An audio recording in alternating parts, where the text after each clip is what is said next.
The telegram arrived on the hottest day of August 1882, and it contained 7 words that would change everything. Father dead. Come home immediately. Debts considerable. Delilah Owens stood on the dusty platform of the Angels Camp train station in California, clutching that telegram as if it might transform into something less devastating. She had been teaching music at Miss Henderson's Academy for Young Ladies in San Francisco for 3 years, carefully building a life of refinement and independence. Now, at 23, she was being summoned back to a town she had worked so hard to leave behind. The air smelled of pine and dust, and the mountains rose in the distance like sentinels guarding secrets she had tried to forget. Her father had been a dreamer, always chasing the next big strike in the mines, always certain that tomorrow would bring the fortune that today had denied him. She loved him fiercely, but she had also watched her mother fade away from disappointment and poverty, working her fingers raw to keep food on their table. Miss Owens. A man approached, removing his hat. He was portly and middle-aged, with kind eyes behind wire-rimmed spectacles. "I'm Harold Jensen, your father's attorney. I'm terribly sorry for your loss." "Thank you, Mr. Jensen." Her voice was steady despite the trembling in her hands. "The telegram mentioned debts. Perhaps we should discuss this somewhere more private. May I help you with your trunk?" They walked to his office, a modest building on Main Street. Angel's Camp had grown since she had left, swollen with miners and merchants seeking their fortunes in the gold country. The streets were crowded with men, horses, wagons laden with equipment. She noticed how their eyes followed her, assessing her fine dress and carefully pinned hair. She had become something different during her years away, something that did not quite belong in this rough town anymore. In Mr. Jensen's office, the truth was laid bare with the efficiency of numbers on a ledger. Her father owed $3,000 to various creditors. The small house where she had grown up was mortgaged. His mining claim was worthless, played out years ago but clung to with the stubborn hope that had defined him. "What are my options?" Delilah asked, folding her hands in her lap to keep them still. Mr. Jensen cleared his throat. "You could sell the house and the claim. That might cover half the debts. The rest would follow you, I'm afraid. Or," he paused, looking uncomfortable, "or, there are several respectable men in town who have expressed interest in marriage. With your education and refinement, you would be considered quite a catch. A good marriage would settle the debts and secure your future." Delilah felt something cold settle in her chest. "You mean I should marry for money?" "I mean you should consider your practical options, Miss Owens. A woman alone with debts in a town like this." "I'm simply trying to help you see clearly." She left his office with her spine straight and her head high, but inside, fear clawed at her composure. She walked to her father's house, now her house, and found it smaller and shabbier than memory had painted it. Inside, everything was as he had left it. His pipe on the table, his boots by the door, the small daguerreotype of her mother on the mantel. That night, she sat in the gathering darkness and let herself cry, not just for her father but for the life she had built that was now crumbling. She would have to leave her position at the academy. She would have to return to this place where dreams came to die in the dirt. Over the next week, the parade began. Mr. Jensen, meaning well, introduced her to the men he considered suitable. There was Walter Thompson, a mine owner in his 50s with a calculating look in his eyes. Marcus Bennett, a banker who spoke to her as if she were a child. Edmund Price, who owned the largest general store and who smelled of tobacco and whiskey even at 10 in the morning. "You need to be reasonable, Miss Owens," Mr. Jensen told her after she had politely declined the 4th introduction. "These are good men with means. You cannot afford to be particular." "I cannot afford to be miserable either," she replied. Your standards are too high for your circumstances. A woman in your position needs to be practical. She heard variations of this from others too. The ladies of the town, who had known her mother, who clucked their tongues sympathetically while their eyes gleamed with the satisfaction of seeing someone brought down from lofty aspirations. The shopkeepers who extended credit cautiously, reminding her that decisions needed to be made. Even the minister, who suggested that pride was a sin and that acceptance of God's will often came in unexpected forms. Lower your expectations, they all seem to say in one way or another. Accept that you cannot have what you want. But Delilah had spent 3 years teaching young women that they could be more than what the world expected. She had taught them music, yes, but also confidence, self-respect, the belief that they deserved to be valued for their minds and their talents. How could she now accept less for herself? She began taking in sewing to earn small amounts of money. She gave piano lessons to the daughters of families who could afford such refinement. It was not enough, not nearly enough, but it let her delay the inevitable reckoning. It was on a Saturday morning in September when she first really saw Tobias Young. She had noticed him before, of course. Everyone noticed the cowboys who came into town, loud and rough after weeks on the range, but Tobias was quieter than the others. He was tall, lean from hard work, with sun-browned skin and dark hair that fell across his forehead.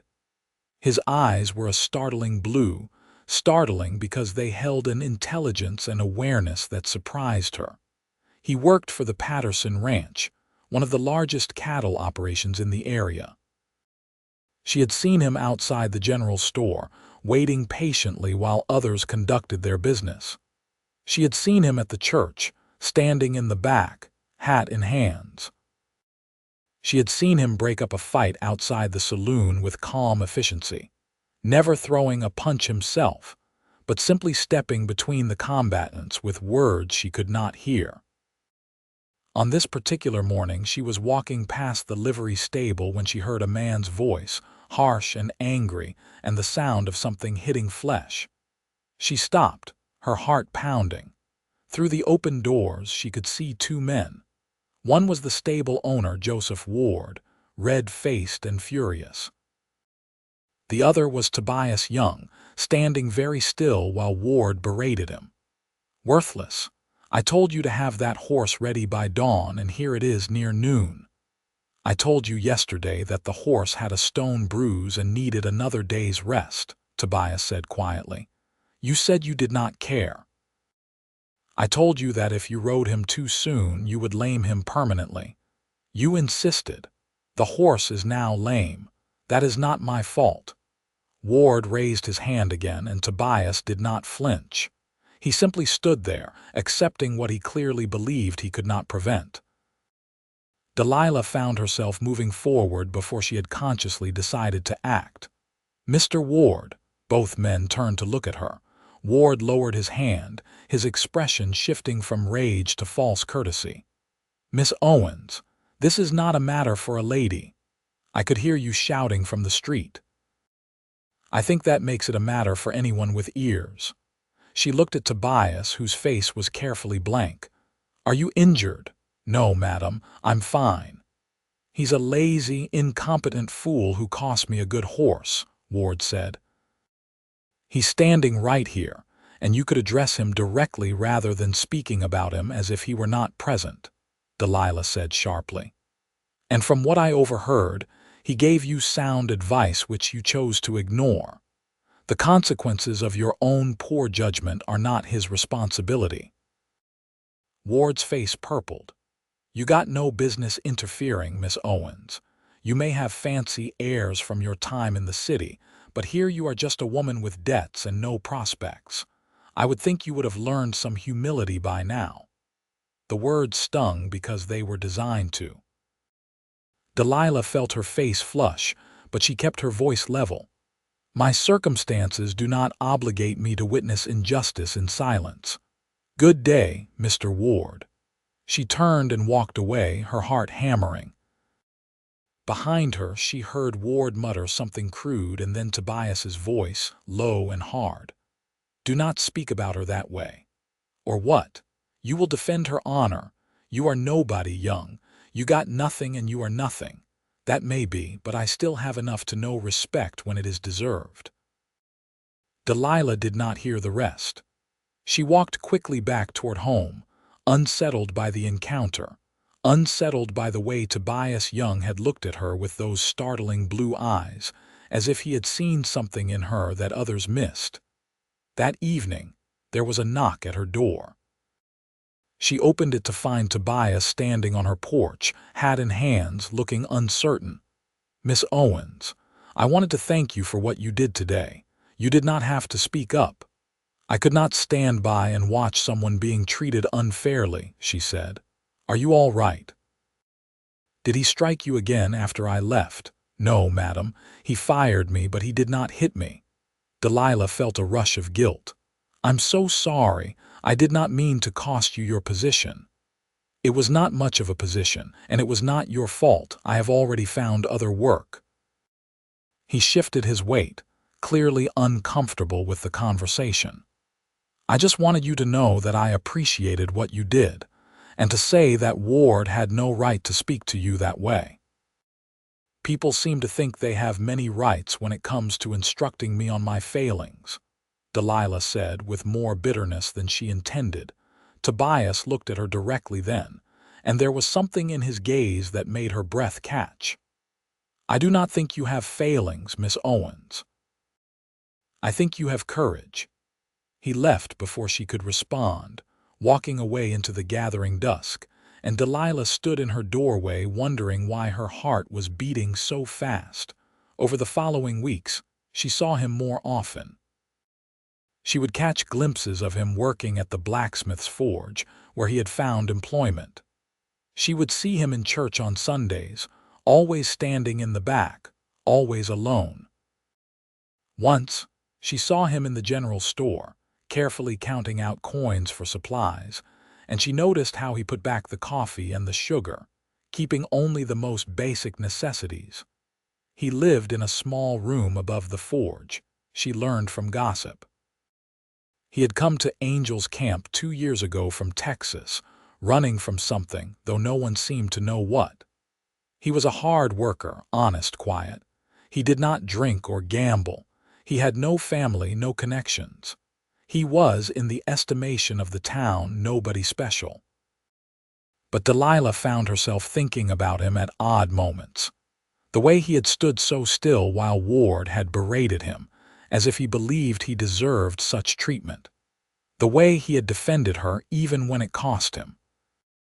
The intelligence in those blue eyes, the gentleness in his voice when he had thanked her. It was October when their paths crossed again in a meaningful way. She was giving a piano lesson to Martha Bennett, the banker's daughter, when Martha's father arrived home early and discovered what was happening. "Absolutely not," Marcus Bennett said firmly, his face flushed with anger. "Martha, go to your room." "But Papa, Miss Owens is teaching me Mozart." "I said go to your room." When Martha had fled in tears, Bennett turned to Delilah.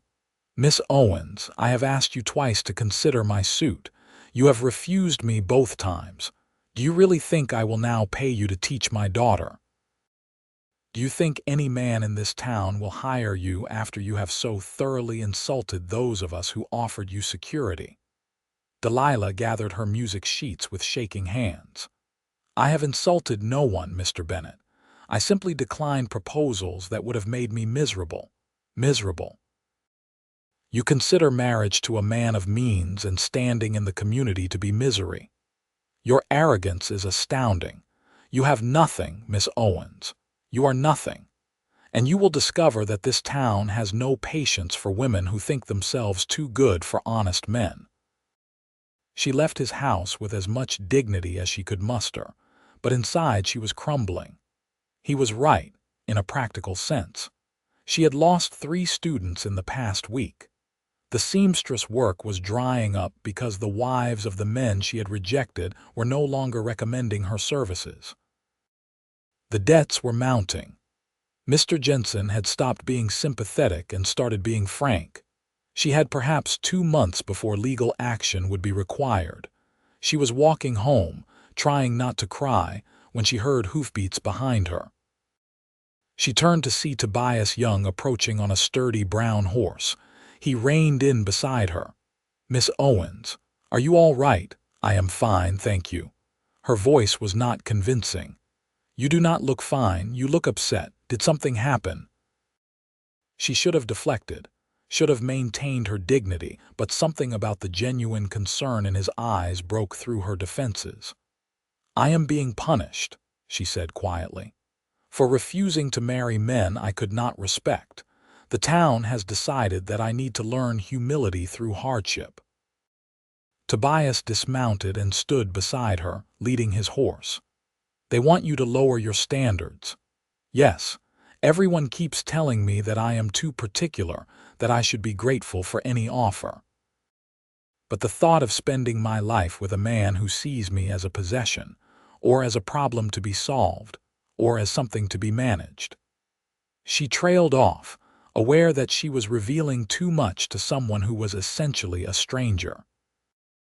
"You should not have to settle for less than you deserve," Tobias said quietly. "Nobody should. That is a lovely sentiment, but it does not pay debts or put food on the table." They walked in silence for a moment. Then Tobias said, "What if there was another option?"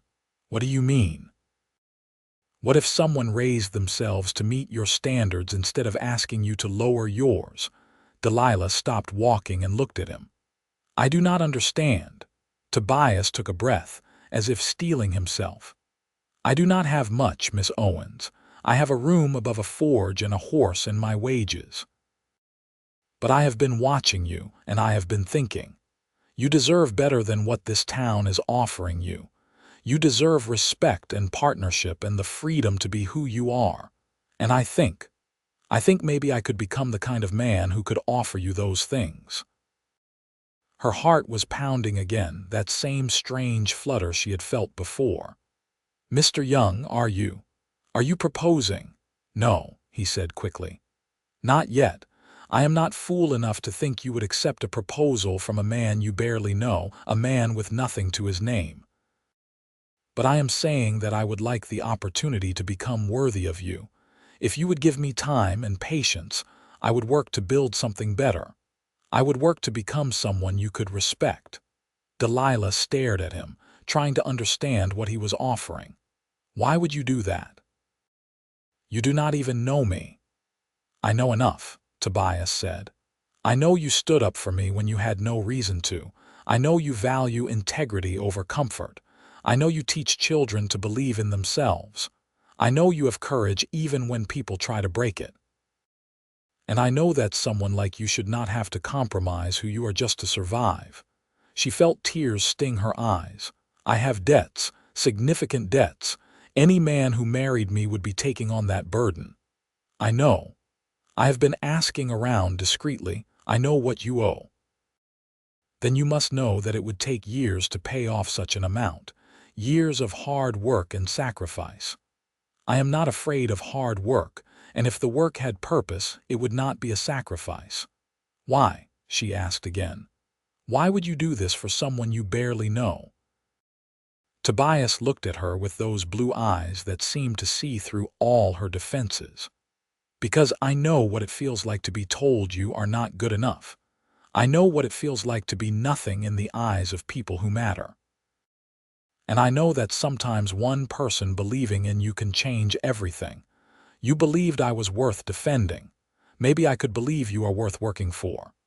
Delilah realized she was crying, tears slipping down her cheeks despite her best efforts to maintain composure. "This is insane. You would be tying yourself to disaster. Or to possibility. I guess it depends on how you look at it. What exactly are you proposing we do?" "I am proposing that you give me 6 months. 6 months to prove that I can become the kind of man worthy of your consideration. I will work extra jobs." I will save every penny. I will build something that could be a foundation for a life. And if, at the end of that time, you think there is even a possibility that you could care for me, then I would ask you properly. And if not, at least you would have had 6 months where someone was working for you instead of against you. That is the most ridiculous thing I have ever heard, Delilah said, but there was no heat in her words. Probably, Tobias agreed. But is it more ridiculous than marrying a man you cannot stand? Or losing everything because you dare to have standards? She laughed then, a slightly hysterical sound. You are serious about this. Completely serious. You realize that this town will make your life miserable once they figure out what you are trying to do. They will see it as interference with their attempts to teach me my place. Let them try. I have dealt with worse than gossip. Delilah wiped her eyes with the back of her hand, trying to think clearly through the chaos of emotions. I do not even know you, Mr. Young. How do I know you are not simply looking for a refined wife to elevate your station? You do not know that, he said honestly. You will have to decide if you trust me. But I will tell you this. I am not looking to elevate anything except maybe my own sense of self-worth. I have spent 2 years believing I was not worth much of anything. Maybe helping someone who deserves help will prove me wrong. There was something raw in his voice, something that spoke of old pain. Delilah found herself wondering what had happened to him, what had brought him to Angel's camp, what had made him believe he was worthless. This is crazy, she said again. Yes. I should say no. I should be sensible. Probably.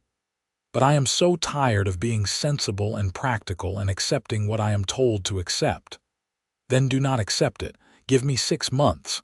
What do you have to lose? Everything, Delilah thought. But then again, she was already losing everything. At least this way, she would be making a choice rather than having choices made for her. 6 months, she said slowly. But I have conditions. Name them. I will not pretend to affections I do not feel. If I do not develop feelings for you, I will not marry you simply because you have worked hard. Agreed. I will not be a burden you martyr yourself for. This has to be a partnership, not a rescue. I would not want anything else. And you have to let me help. I will not sit idle while you work yourself to exhaustion. We figure this out together or not at all. Tobias smiled then, a real smile that transformed his serious face. Deal, Miss Owens. They shook hands there on the dusty street, sealing an agreement that probably should have been written in a lawyer's office, but instead was written in hope and desperation, and the fragile belief that maybe, just maybe, there was another way forward. The next day, Tobias went to see Mr. Jensen. He explained his intentions, his plan, his timeline. Mr. Jensen, to his credit, did not laugh. Instead, he looked at the young cowboy across from him and said, "You know what you are taking on, I know. The debts are substantial. $3,000 is more than most men make in 5 years. I know. People in this town will not approve. They will see you as disrupting the natural order of things. Miss Owens is supposed to learn her lesson about pride and ambition. You helping her will be seen as enabling her worst qualities. I think her worst qualities are actually her best ones," Tobias said. "And I do not much care what people think." Mr. Jensen studied him for a long moment. "You are either very brave or very foolish, Mr. Young. Probably both." "Very well. I will draw up a formal agreement regarding the debts. If you are serious about assuming responsibility for them, we should make it legal. And I will speak to the creditors about establishing a payment plan. It will take time, but it can be done." When Tobias left the lawyer's office, he felt both terrified and exhilarated. He had just committed himself to years of debt and hard work for a woman who might never love him. It was objectively insane. But it was also the first thing he had done in 2 years that felt like it meant something. He had come to Angel's Camp running from Texas, running from a past he did not want to examine too closely. His father had been a drunk and a violent man, and Tobias had spent his youth trying to protect his mother and younger sister from his rages. When his mother died, something in his father had broken completely. The violence had escalated, and one night when his father had come after his sister with a belt, Tobias had fought back. He had not meant to hurt him so badly. He had just wanted to make him stop. But his father had fallen, hit his head, and stopped breathing. And Tobias had run, certain that he would hang if he stayed. His sister had been taken in by neighbors, good people who would care for her. Tobias had sent money when he could, anonymous payments that she probably did not know came from him. But he had not gone back. He had drifted west, taking work where he could find it, always moving, always running from the belief that he had killed his father, and that made him fundamentally broken. He had been in Angel's Camp for 2 years, the longest he had stayed anywhere. He had started to think maybe he could stop running. And then he had seen Delilah Owens, with her straight spine and fierce eyes, defending him to a man who thought he had the right to abuse those beneath him. And something in Tobias had cracked open. She saw him as worth defending. Maybe that meant he was worth something after all. Over the following weeks, Tobias threw himself into work with an intensity that amazed even those who knew him as a hard worker. He kept his job at the blacksmith's forge, working from dawn until evening. Then he took additional work, hauling freight, breaking horses, building fences, anything that would pay. He slept 4 or 5 hours a night and spent the rest of his time earning money. Delilah, true to her word, did not sit idle. She continued taking and sewing and giving piano lessons to the few families who would still hire her. But she also began teaching Tobias. It started with reading. She discovered, somewhat to her surprise, that while Tobias could read, his education had been limited. He knew the basics but struggled with anything complex. So 3 evenings a week, she invited him to her small house, and they sat at her kitchen table with books spread between them. "Why do you want to learn this?" she asked one evening as he labored through a passage from a history book. "You can read well enough for practical purposes." "Because you value education," Tobias said simply. "And because I do not want to be a man who cannot keep up with his wife's conversations." The casual way he said "wife," as if it were already decided, made Delilah's heart skip. But she did not correct him. Instead, she said, "You do not have to become someone else, Tobias. I do not want to change who you are. I know. But I want to be the best version of who I am.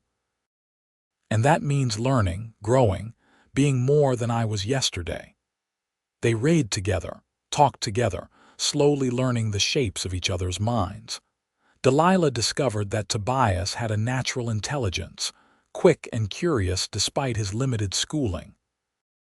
He asked questions that surprised her, made connections she had not expected. He was kind and patient and determined. She also began to see the shadows in him, the moments when something would cross his face, some old pain or guilt. She did not push, but she noticed. And she wondered what had happened to put those shadows there. Tobias, for his part, was falling in love. He had not expected it to happen so quickly or so completely, but there it was. He loved the way Delilah's face lit up when she talked about music.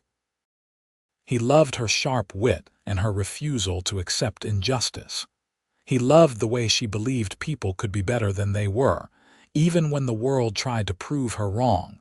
He loved her, and that made the work easier to bear. Every dollar saved was a step closer to being worthy of her.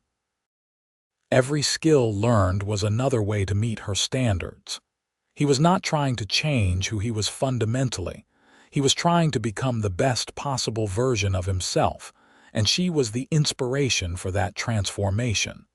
The town, as predicted, did not approve. There was talk. much of it unkind.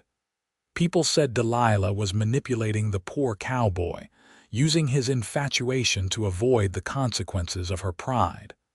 They said Tobias was a fool, working himself to death for a woman who would never truly accept someone of his station.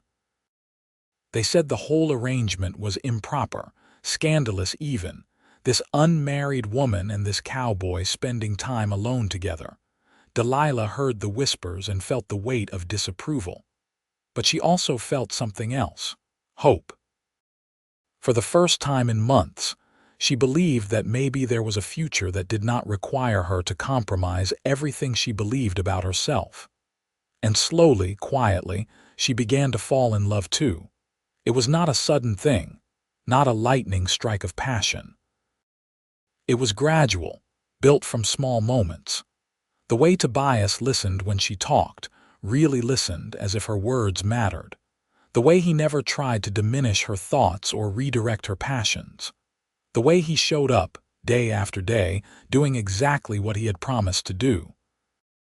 She fell in love with his hands, calloused and strong, carefully turning the pages of books as if they were precious. She fell in love with his quiet determination, the way he never complained about the exhaustion she knew he must feel. She fell in love with his kindness, the way he tipped his hat to elderly women on the street and gave a few coins to the beggar outside the church, even when he could barely afford food for himself. It was December, 3 months into their agreement, when things shifted. They were sitting at her kitchen table, reading together as usual. Outside, a cold rain fell, and the fire in the stove provided warmth against the winter chill. Tobias had been reading aloud from a book of poetry, stumbling occasionally over the archaic language, and Delilah had been following along, occasionally offering a word or clarifying a meaning. He finished a poem, closed the book, and looked at her. "Can I ask you something?" "Of course." "What happened to your mother? You have mentioned your father, but you never speak of her." Delilah felt the familiar tightness in her chest that always came with thoughts of her mother. "She died when I was 16. She worked herself into exhaustion trying to keep us afloat while my father chased his dreams. She was strong and loving and endlessly patient, and the world gave her nothing but hardship in return. I am sorry. She wanted more for me. That is why she insisted I get an education, why she took in extra washing and sewing so I could go to Miss Henderson's academy. She wanted me to have choices she never had, and then she died before she could see whether any of it mattered." "It mattered," Tobias said quietly. "You matter. She would be proud of you." "Would she? I lost everything she worked so hard to give me. I came back to the very situation she wanted to save me from." "You did not lose anything. You still have your education, your skills, your strength. Those are not gone. You just hit a temporary setback. And you are handling it with more courage than most people could manage." Delilah felt tears threatening. "I do not feel courageous. I feel tired and scared. Courage is not the absence of fear. It is doing what needs to be done despite the fear. And you are doing that." She looked at him across the table. This man who had inserted himself into her life with an impossible promise and was somehow making good on it. "You are doing the same thing, you know. Working yourself to exhaustion for someone who might never be able to give you what you want." "You are already giving me what I want," Tobias said. "You are giving me purpose. You are giving me a reason to be better than I was. And you are giving me your time and your trust. That is more than I have had in a long time." "Why?" She asked, the question that had haunted her since the beginning. "Why me? There are other women in this town, women without debts and complications." Tobias was quiet for a moment, choosing his words carefully. "There are things in my past, Delilah, things I am not proud of. Things that made me believe I was not worth much. And then I came here, and I tried to just exist, just survive without thinking too hard about whether my life meant anything. And then I saw you, standing up to a bully on behalf of someone you did not even know, risking the good opinion of the town for the sake of what was right. And I thought, that is what courage looks like. That is what integrity looks like. And I thought, if someone like that saw something worth defending in me, maybe I was wrong about being worthless.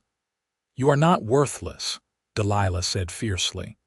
I do not know what happened to you, but whatever it was, you are not worthless. I killed my father, Tobias said, the words falling like stones into the quiet room. Delilah's breath caught. She did not speak, just waited, and after a moment Tobias continued. He was a drunk and a violent man. He beat my mother for years. She died when I was 18, and after that, he turned his rage on my younger sister. I tried to protect her, but I was not always there. One night I came home and found him going after her with a belt. She was just 15 and she was bleeding and he would not stop, so I stopped him. I pulled him off her and I pushed him away and he fell. He hit his head on the edge of the stove and he stopped moving. He stopped breathing, and I ran. Oh, Tobias. I do not know if he died from the fall or if he was just unconscious. I did not stay to find out. I made sure my sister was safe with neighbors, and then I ran. I have been running for 5 years, certain that if I went back, I would hang for killing him. And certain that even if I would not hang, I deserved to, because what kind of man kills his own father? The kind of man who protects his sister, Delilah said firmly. The kind of man who defends someone who cannot defend themselves. Tobias, that was not murder. That was defense. And from what you have told me, it sounds like an accident regardless. Maybe. But it does not change the fact that I ran. It does not change the fact that I have been living like someone who deserves nothing, has the right to nothing, because I believed I was broken at my core. You are not broken, Delilah said. She reached across the table and took his hand, the first time she had initiated such contact. You are a good man who had terrible things happen to him, and you survived, and you came here and built a life, even if it was a small one. And then you did something incredibly brave and generous for someone who needed help. None of that sounds broken to me. Tobias looked at their joined hands as if he could not quite believe she was touching him. I do not deserve you. Stop saying that. Stop deciding what you deserve based on the worst moment of your life. You deserve kindness and respect and a future, just like everyone else. And you, he asked quietly, what do you deserve? I deserve a partner, Delilah said, surprising herself with the certainty in her voice. I deserve someone who sees me as an equal, who respects my mind and my choices. I deserve someone who does not see my education and my ambitions as threats.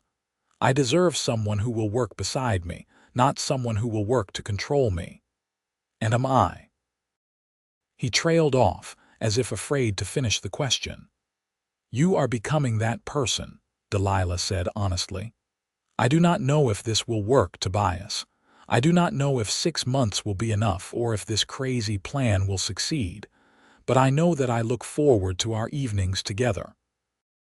I know that I find myself thinking about you at odd times during the day. I know that when I imagine the future now, I have started to imagine you in it. So yes, you are becoming someone I could love.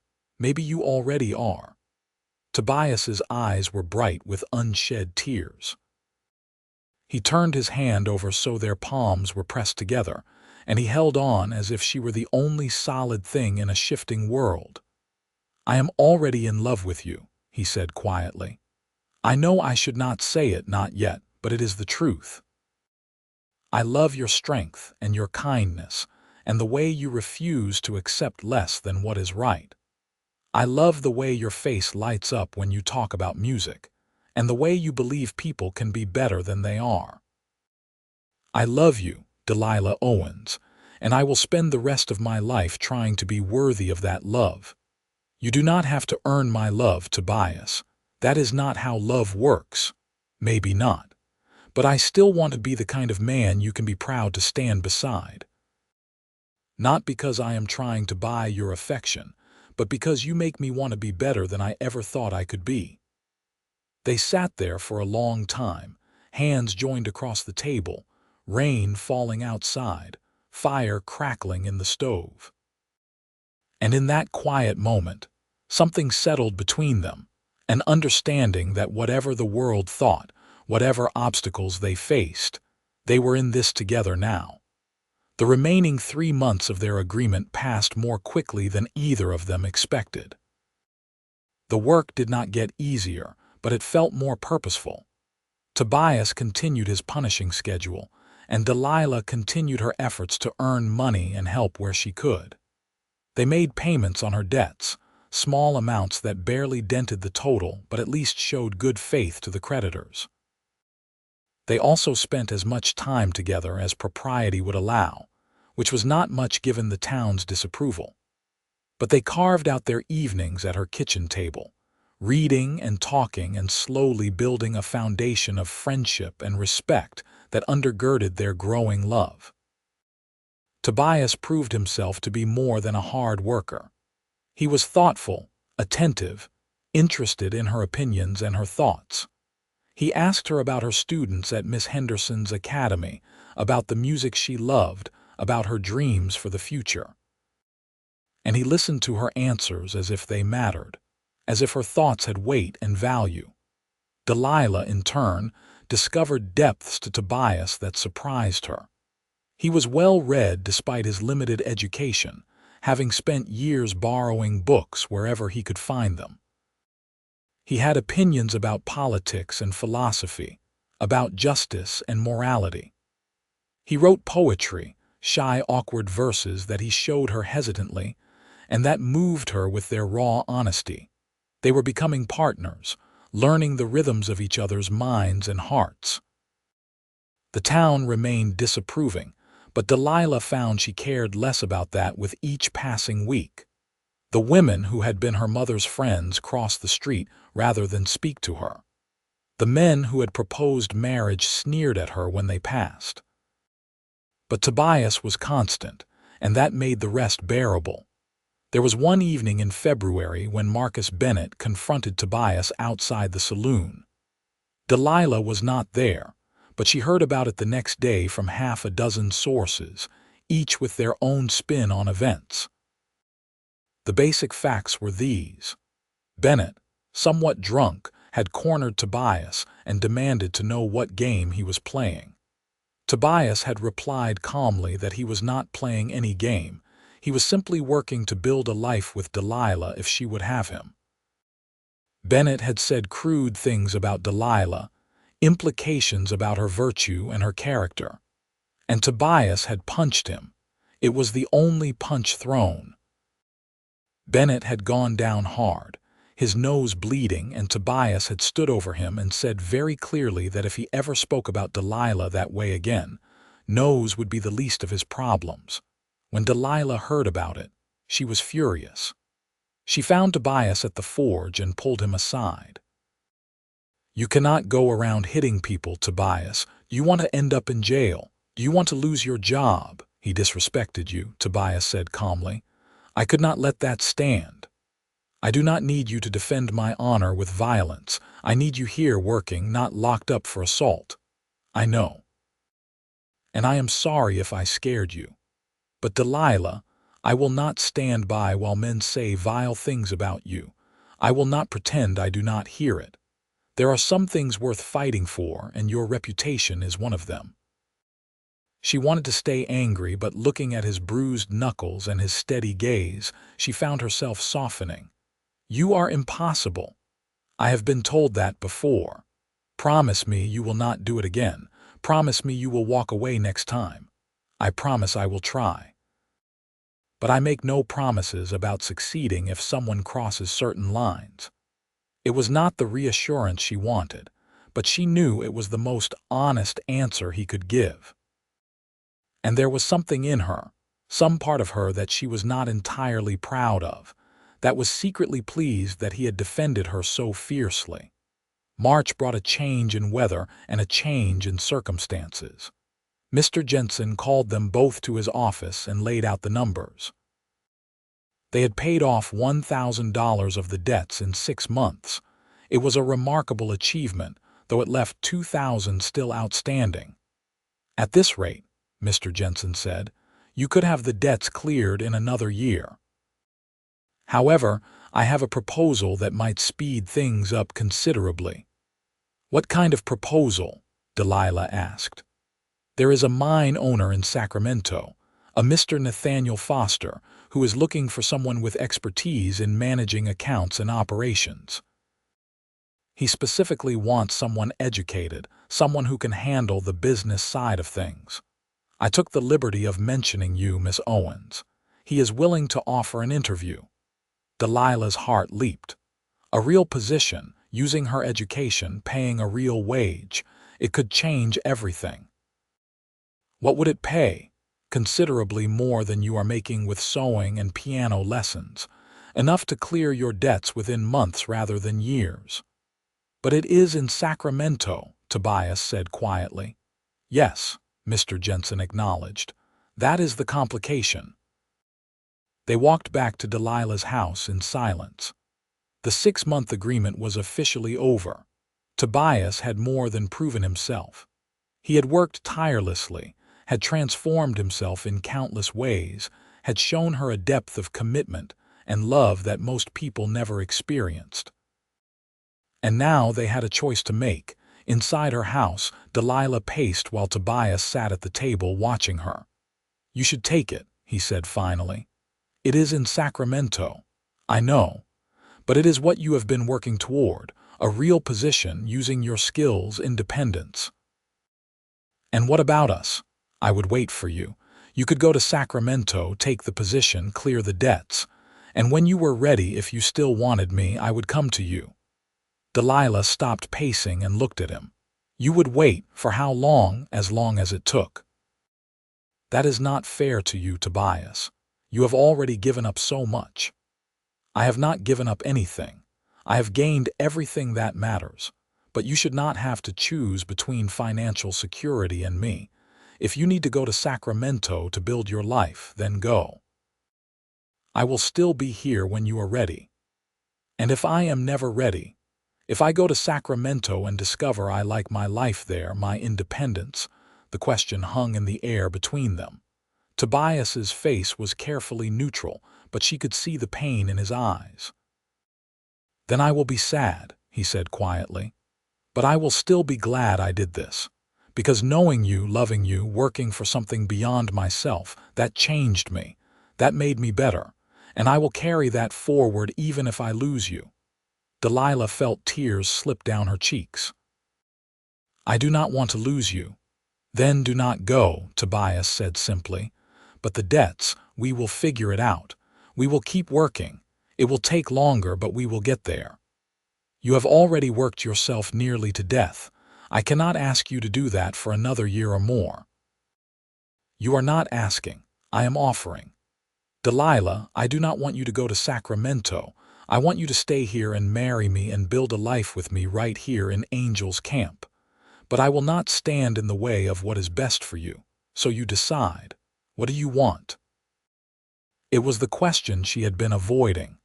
What did she want? She wanted financial security. She wanted independence.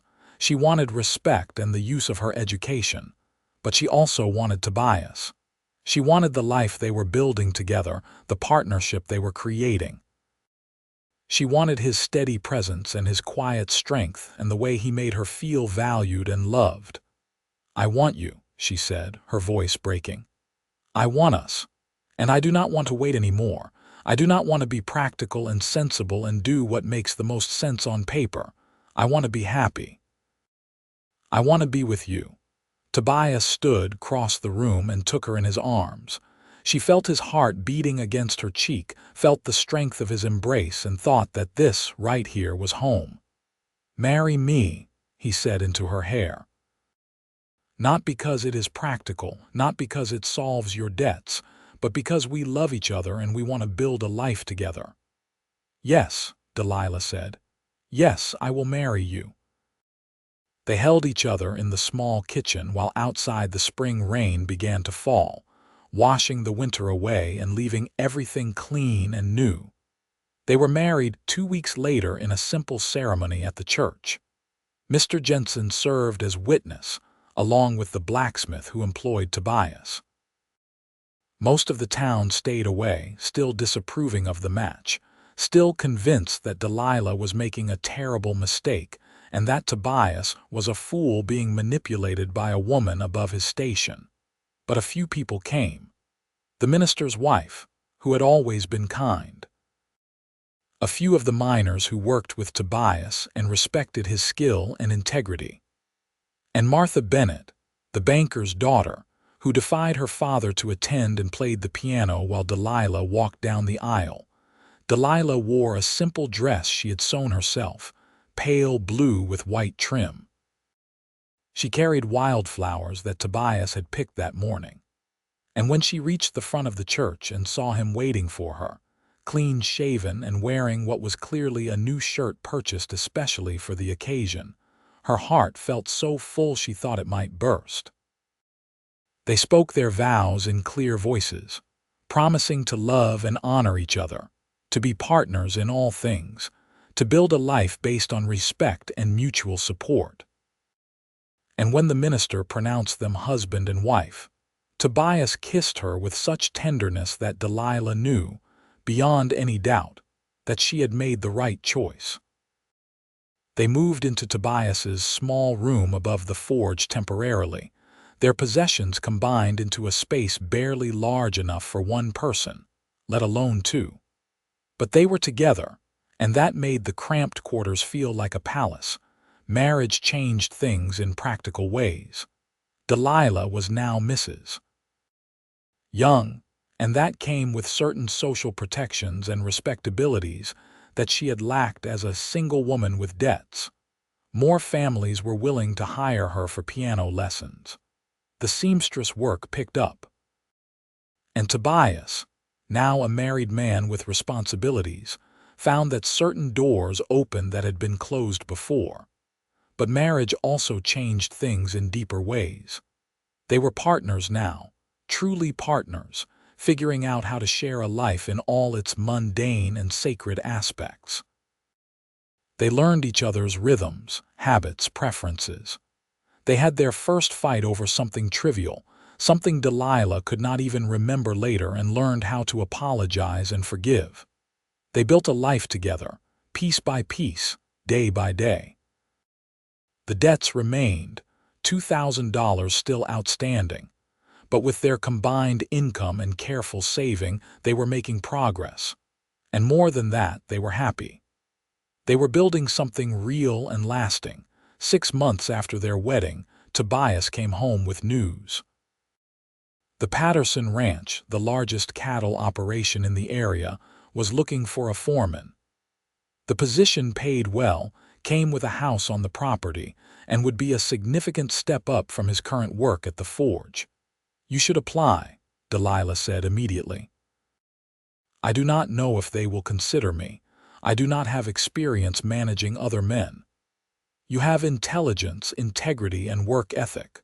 Apply, Tobias. The worst they can say is no." He applied and, to his surprise, was granted an interview. The owner of the Patterson Ranch, Elizabeth Patterson, was a widow who had taken over operations after her husband's death. She was shrewd, tough, and respected throughout the region. She interviewed Tobias for 2 hours, asking questions about cattle management, dealing with difficult workers, handling finances.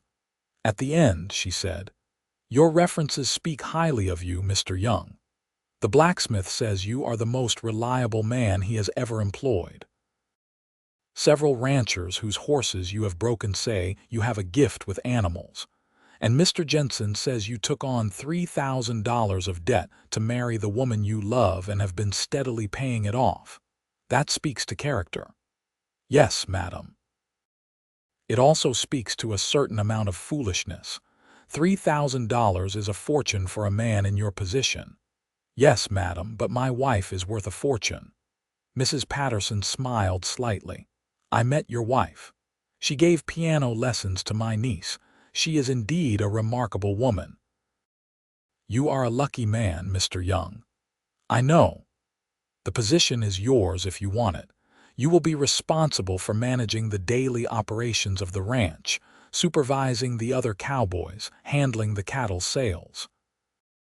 It is hard work and long hours, but it pays $150 a month, plus the house and provisions.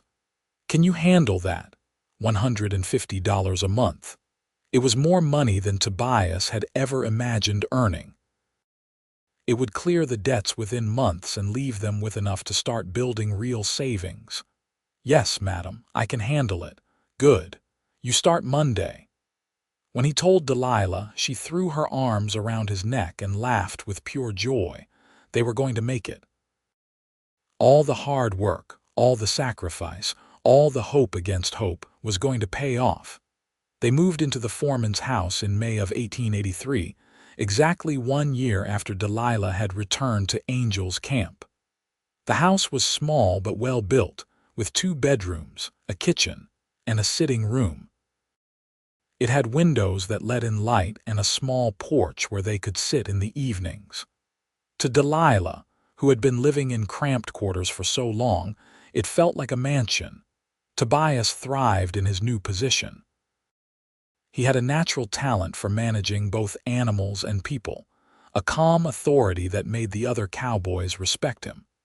He was fair, hardworking, and good at solving the inevitable problems that arose on a ranch. Mrs. Patterson was pleased with his work and told him so regularly. Delilah, meanwhile, had been approached by the school board. Angel's Camp was growing and they needed teachers.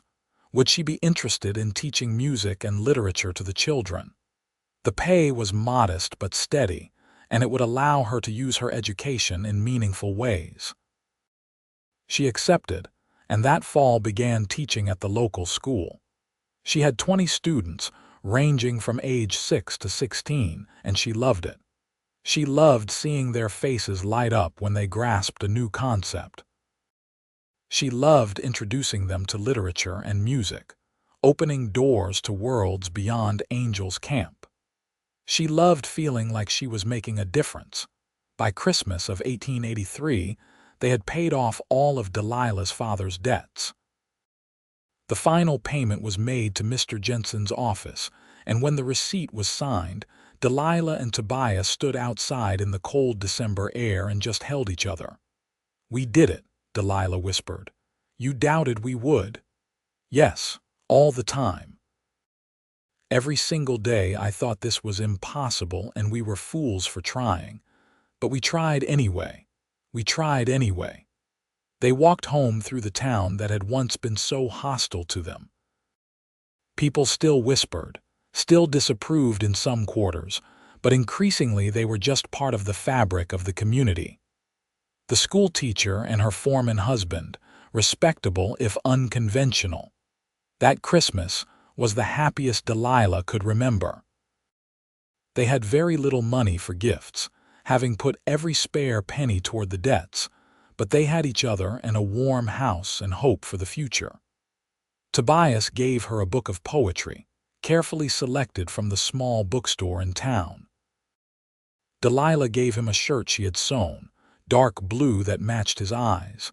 They sat by the fire on Christmas Eve, and Tobias said, "What do you want for the future, Delilah? Now that the debts are paid, now that we have some stability, what do you want?" She thought about it, looking into the flames. "I want to keep teaching. I want to make a difference in these children's lives the way my teachers made a difference in mine. I want to save money so we can maybe buy our own small piece of land someday. And I want a family. I want children of our own if we are blessed with them." "That sounds like a good future. What do you want?" "I want everything you just said. And I want to keep learning, keep growing, keep becoming better. I want to be the kind of man our children will be proud of. And I want to spend the rest of my life loving you." "I think we can manage all of that," Delilah said, leaning against his shoulder. Their first child, a son, was born in September of 1884. They named him Matthew, after Delilah's father. He had Tobias's blue eyes and Delilah's dark hair, and he was perfect.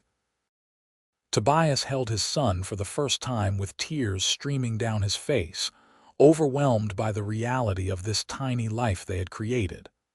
"I am going to do better than my father did," he whispered to the sleeping baby.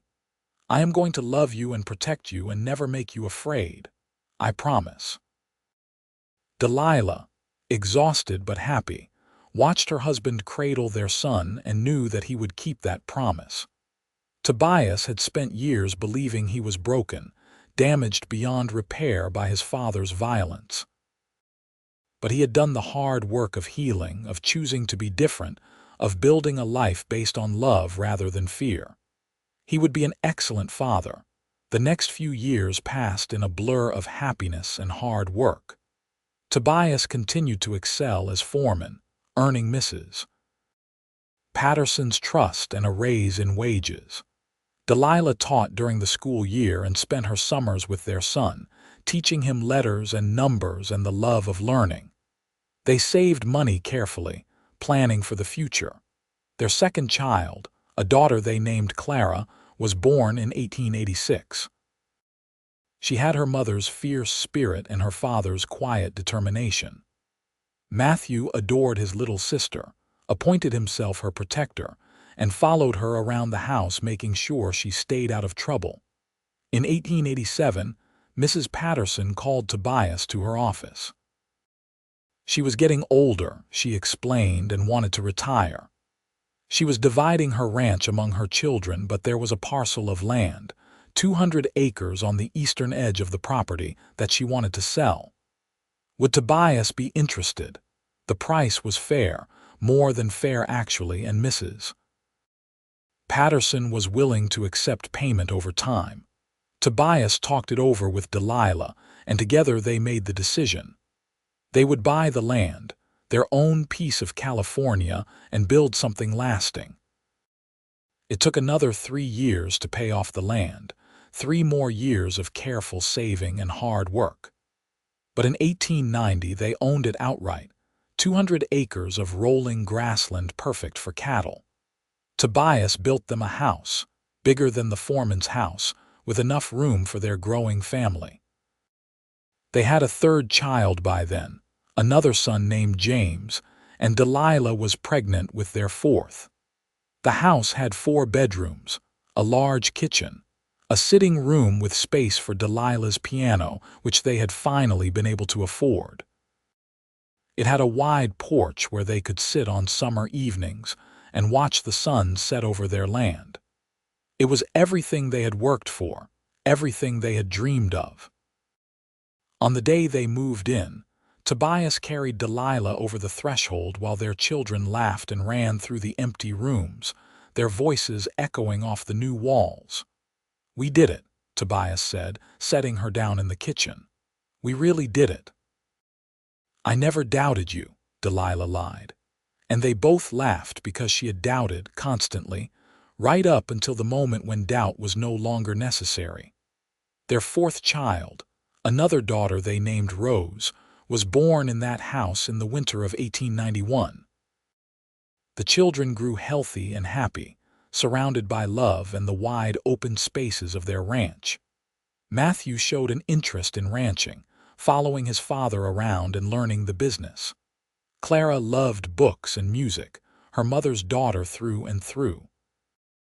James was quiet and thoughtful, happiest when working with animals.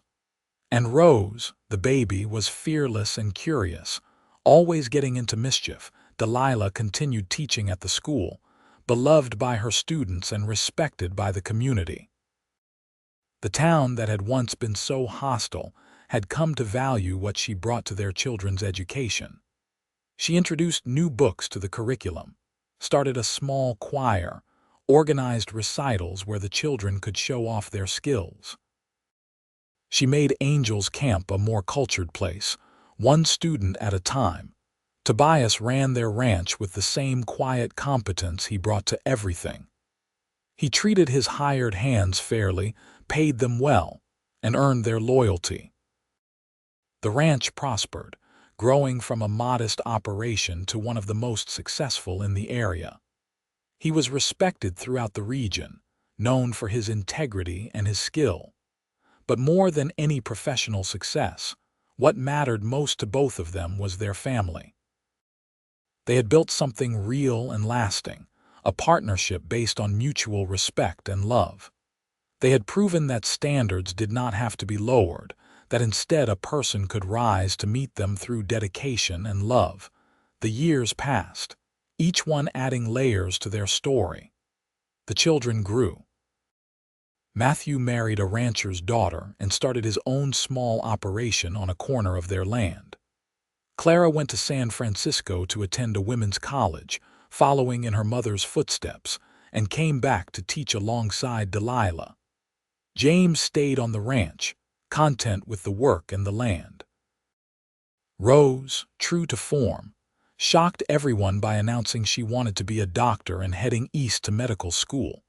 Tobias and Delilah grew older together, their hair turning gray, their faces marking the passage of time. But their love never wavered. They still sat together on their porch in the evenings, still talked about books and ideas and the future. They still held hands when they walked, still looked at each other with the wonder of people who had beaten the odds. In 1910, on their 28th wedding anniversary, they sat on that porch watching the sunset paint the sky in shades of gold and red. Their grandchildren were playing in the yard, 7 of them at that point, ranging from age 2 to 12. The sound of their laughter floated on the evening air. "Do you ever regret it?" Tobias asked suddenly. "Do you ever wish you had gone to Sacramento, taken that position, built a different life?" Lila looked at him, this man who had raised his life to meet hers, who had spent decades proving that love and determination could overcome any obstacle. She looked at the house they had built together, the land they owned, the family they had created. She looked at the life they had made from nothing but hope and hard work. "Not for a single second," she said firmly. "This is the life I wanted, Tobias. You are the life I wanted. Everything else is just details." He smiled, that same smile that had transformed his serious face all those years ago. "I love you, Delilah Young. I loved you when I had nothing to offer but promises. I love you now when we have everything, and I will love you for whatever time we have left. I love you too. Thank you for not letting me settle. Thank you for proving that fairy tales can come true if you are willing to work for them." They sat together as the sun slipped below the horizon, 2 people who had started with nothing but determination and love and had built everything that mattered. The town had told her to lower her standards. He had raised his life instead. And in doing so, they had created something beautiful and lasting, a love story that would echo through their children and grandchildren for generations to come. Around them, the ranch settled into evening quiet. The cattle lowed in the distance. A dog barked. A child laughed. And Tobias and Delilah Young sat on their porch, hands joined, hearts full, living proof that sometimes the most impossible dreams are the ones worth fighting for. Their story became legend in Angel's Camp, told and retold over the years. The school teacher who refused to compromise, and the cowboy who loved her enough to become more than he thought possible. It was the kind of story people wanted to believe in, the kind that said love could conquer practical objections, that determination could overcome obstacles, that 2 people working together could achieve what seemed impossible alone. When Tobias was 70, he finally told his children about his father, about Texas, about the thing he had run from for so many years. They sat around the kitchen table, his 4 grown children, and listened as he explained why he had come to California, why he had believed himself unworthy of love, why their mother's faith in him had changed everything. "I want you to know," he said, his voice steady despite the weight of the confession. That you can overcome your past. You can choose to be different than what you came from. I was terrified that I would be like my father, that violence was in my blood and I could not escape it. But your mother taught me that we become what we choose to become, and I chose to be better. Matthew, oldest and most serious, reached across the table and took his father's hand. You are the best man I know, Pa, and the best father. Whatever happened in Texas, it does not define you.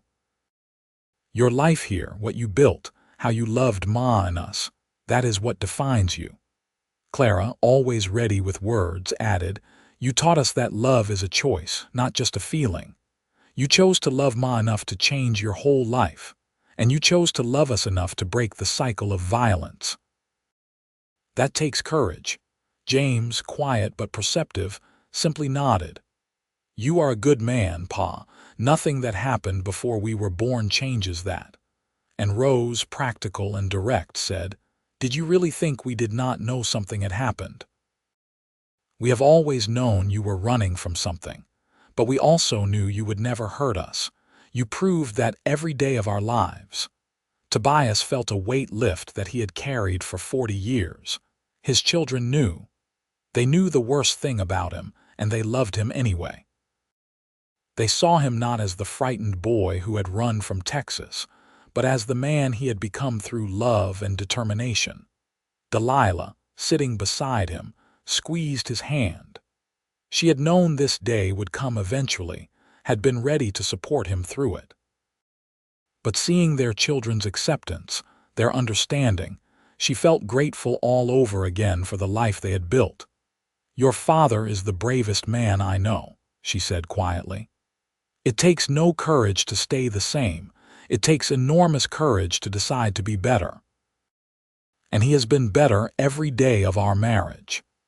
They sat together, the family that had been built from a cowboy's determination and a teacher's faith, and understood that their story was really about redemption, about the possibility of change, the power of love to transform, the way two people working together could create something beautiful from brokenness. The next years were gentle ones.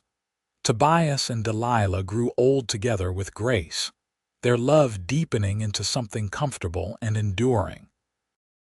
They watched their grandchildren grow, celebrated as their children's ranches and careers prospered.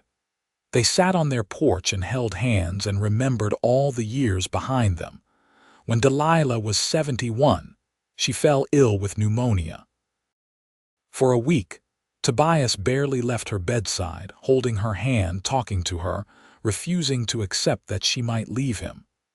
Their children gathered, their grandchildren, filling the house with love and worry. But Delilah was strong, just as she had always been. She fought through the illness and recovered, though it left her frailer than before. Tobias became her protector in new ways, careful of her health, making sure she did not overexert herself. I am not an invalid, she protested one day when he insisted she rest instead of working in her garden. I know, but I nearly lost you and I am not ready for that, so humor me, please. She smiled and let him fuss over her, understanding that his protectiveness came from love. They had always taken care of each other. This was just a new expression of the same devotion. On their 50th wedding anniversary in 1933, the whole family gathered at the ranch. There were children and grandchildren and now great-grandchildren, over 30 people who existed because Tobias and Delilah had chosen to love each other against all odds. They had a party that lasted all day, with food and music and storytelling. Matthew, now a grandfather himself, stood up to give a toast. Ma, Pa, you taught us what real love looks like. Not the easy kind that happens when everything is perfect, but the hard kind that builds something from nothing. Pa, you raised your life to meet Ma's standards instead of asking her to lower hers. And Ma, you believed in him when no one else did. Together, you proved that love and determination can overcome anything. We are all here because of that love. Thank you. Tobias, now 72 with white hair and a face marked by decades of hard work and happiness, stood with his wife beside him. Delilah, 74, still had that fierce intelligence in her eyes, that refusal to accept less than what was right. "I was nothing when I met your mother," Tobias said quietly. "I had nothing and I was nobody, but she saw something in me worth believing in, and her belief made me want to be better. I spent my whole life trying to be worthy of her, and I never quite got there, but the trying made me into something I could be proud of. Love is not about being perfect. It is about choosing someone and then choosing them again every day, no matter what comes. That is what we did. We chose each other and we kept choosing each other, and all of this is the result." Delilah leaned against him, tired but happy. "Everyone told me to lower my standards, to be reasonable, to accept that I could not have what I wanted. But I had a wonderful teacher once who told me that we teach people how to treat us. If we accept less than we deserve, we tell them we are worth less than we deserve. So I refused to accept less. And this stubborn cowboy decided that instead of asking me to come down to where he was, he would rise up to where I was. And he did. He rose higher than even I imagined possible. I am so proud of the man you became, Tobias Young, and I am so grateful I was stubborn enough to wait for you." They kissed then, these two people who had loved each other for half a century, and their family cheered and applauded. And in that moment, surrounded by the evidence of their love made manifest in children and grandchildren and great-grandchildren, they understood that they had won. They had beaten the odds, proven the doubters wrong, built something lasting from hope and determination. Tobias lived to be 81, Delilah to 83. They died within 6 months of each other, Tobias going first in the winter of 1942, Delilah following that summer. They were buried side by side in the Angels Camp Cemetery, under a headstone that read simply, "Tobias and Delilah Young. They chose each other." Their ranch was divided among their children, but the house remained as it was, preserved by Matthew as a reminder of what their parents had built. The piano Delilah had played still sat in the sitting room. The porch where they had spent countless evenings still looked out over the land they had claimed, and their story lived on, passed down through generations. The grandchildren told it to the great-grandchildren, who told it to their children. It became family legend, the story of how their family began, how love and determination had overcome every obstacle. In 1982, on what would have been their 100th wedding anniversary, the descendants of Tobias and Delilah Young gathered at the ranch for a reunion. There were over 200 of them, spanning 4 generations, doctors and teachers and ranchers and artists, all existing because a school teacher had refused to lower her standards, and a cowboy had raised his life to meet hers instead. The oldest among them, Clara, now 96, stood on the porch of the house her parents had built and told the story one more time. She told about her mother's return to Angels Camp, about the debts and the pressure to marry anyone who would have her.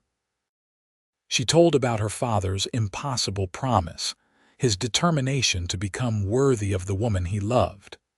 She told about the years of hard work, the slow building of a life, the triumph of finally owning their own land. They were not perfect people, Clara said, her voice still strong despite her age. They fought sometimes. They struggled. There were lean years and difficult times, but they never stopped choosing each other. They never stopped believing that what they were building mattered. And look at what came from that choice. All of us. Every person standing here is proof that love can change everything. The family stood together on the land their ancestors had claimed, under the California sun, and understood the weight of the legacy they carried. They were the children of a love story, the descendants of two people who had refused to accept what the world told them was inevitable.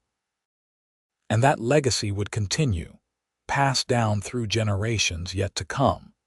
A reminder that sometimes the most important thing you can do is refuse to settle for less than you deserve and find someone brave enough to meet you there. The story of Tobias and Delilah Young became more than just family legend.